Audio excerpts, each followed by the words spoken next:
السلام عليكم ورحمة الله وبركاته. كيفكم أصدقائي؟ إن شاء الله تكونوا بألف خير.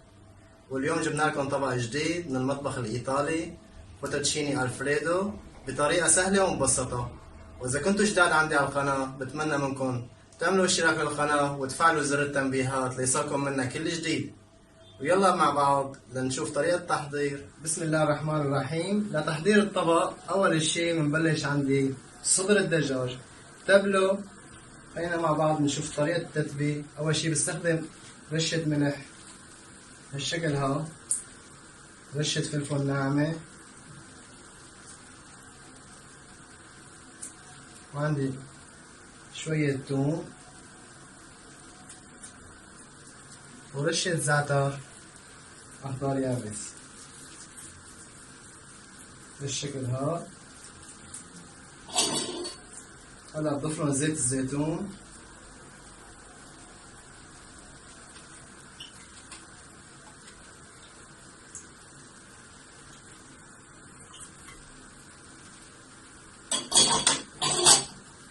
مثل ما ملاحظين نعمل له مساج.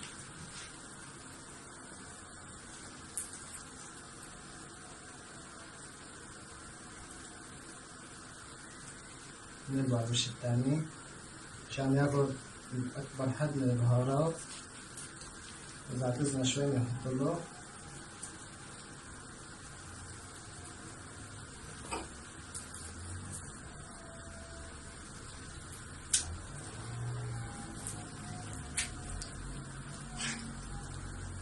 هلا نتركه 5 دقايق 10 دقايق ليغب البهارات والملح، ونلتفت لنسلق المعكرونة.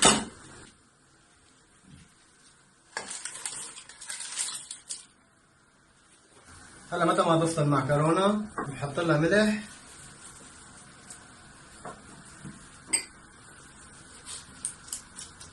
وكمان بحط لها رشة زيت ناعمة هالشكل عشان ما تلزق عندي مع بعضها. بالنسبة للمعكرونة كل نوع بيختلف عن النوع الثاني، يعني في 8 دقايق بياكل، في منه 10 دقايق، ونحاول ما نحركها كتير أول بدايتها تفرط لحالها. هلا بننتقل لتحضير الصوص. مثل ما ملاحظين أنا مجهز عندي كل شيء، الفطر والبصل والثوم. بالنسبة للفطر معلومة صغيرة، الفطر ما بنغسله بالمي أو بنمسحه، بنقشره تقشير بهالطريقة هي مثل ما ملاحظين.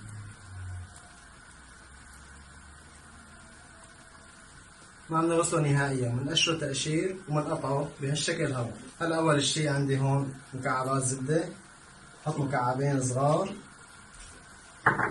مع رشة زيت زيتون،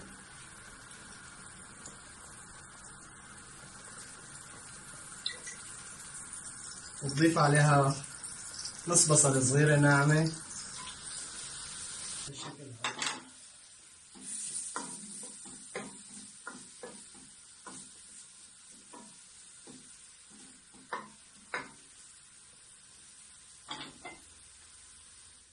هالأثناء بنزل صدر الدجاج عندي بالشكل هذا.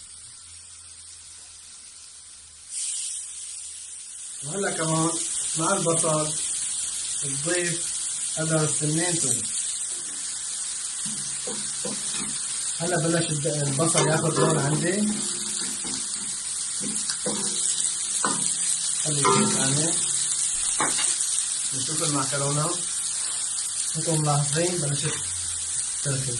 بالنسبة للمعكرونة بدي اسويها 3/4 الاستواء، ما بتسويها استواء كامل، 3/4 الاستواء.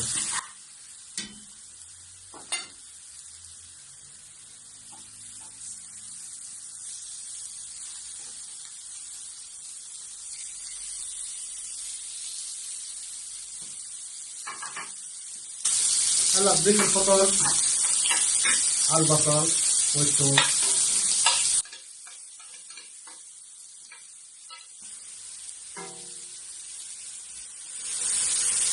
هلا تقريبا صارت جاهزة عندي المعكرونة، بصفيها بالشكل على النصفاية. وهلا متى ما رفع عندي الفطر بضيف عليه الكريمة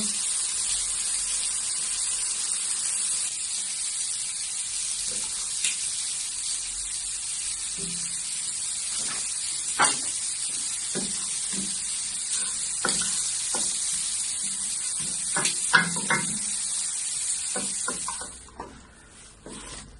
بعد ما غلت عندي الصوص نضيف عليه رشة فلفل ناعمة. تمام. حط له الحبق، ضروري الحبق بالشكل هذا. ما بضيف ملح على الصوص لأنه جبنة البارميزان هي مالحة. بالنسبة للدجاج عندي صار جاهز مثل ما ملاحظين.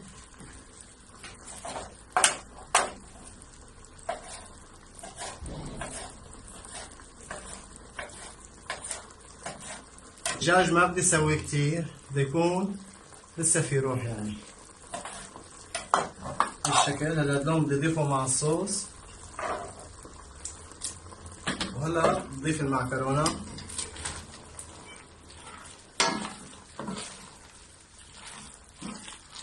الريحة ولا أروع من هيك.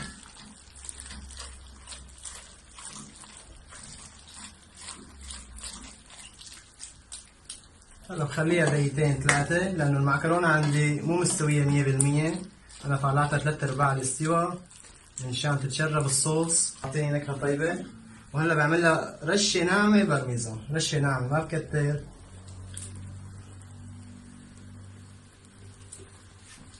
مشان تاخذ من نكهة الصوص ونكهة المعكرونة بالشكل هذا. هلا هذا الصفي عندي بدي زين فيه الطبق.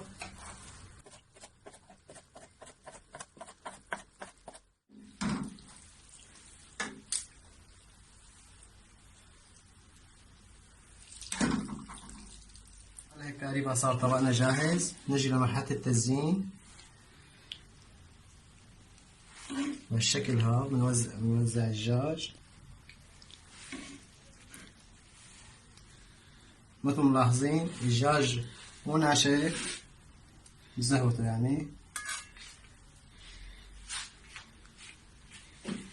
هلا بعمل له رشة بارميزان بالشكل هذا.